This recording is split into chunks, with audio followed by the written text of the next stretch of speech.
This is a jellyfish. These strange creatures make their home in the ocean all around the world.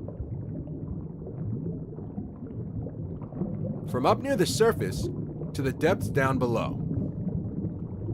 They can even be found in freshwater lakes.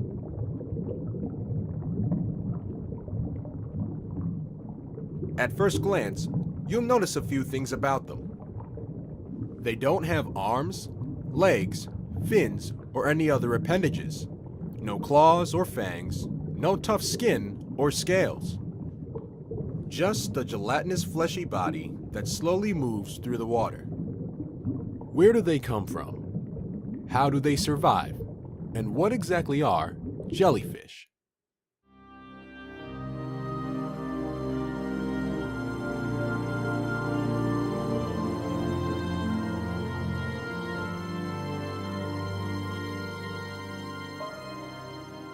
As of now, there are 2,000 known species of jellyfish.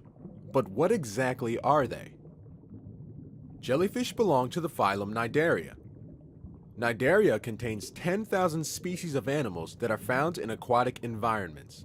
One example besides a jellyfish would be a sea anemone. What makes animals in the phylum Cnidaria so special are their cnidocytes.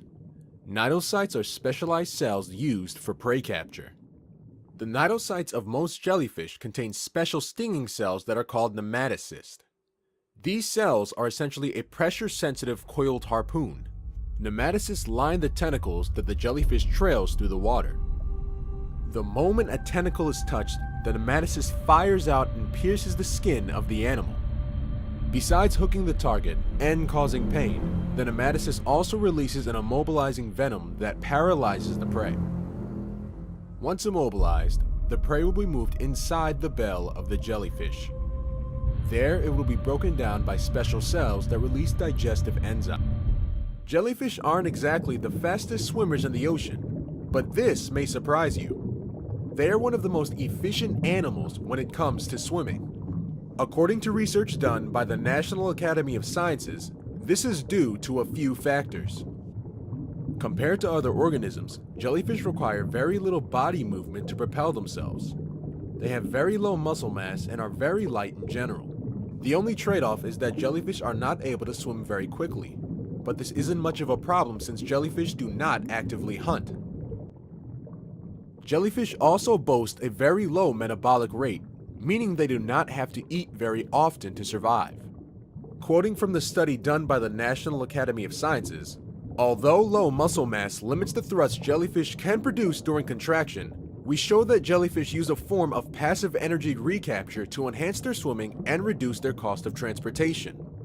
Contraction of the bell generates a starting vortex at the bell margin, and a stopping vortex with opposite side vorticity forms upstream of the starting vortex. After shedding the starting vortex, the relaxation or refilling phase begins and enhances stopping vortex circulation and vorticity while drawing the fluid under the bell. In simpler terms, when the bell contracts, it creates a vortex of water. During this contraction, another vortex is formed higher in the bell and spinning in the opposite direction. When the contraction is complete, the first vortex is dispersed. This leaves the second vortex, which then pulls in more water that fills the bell as it relaxes back into a contraction position.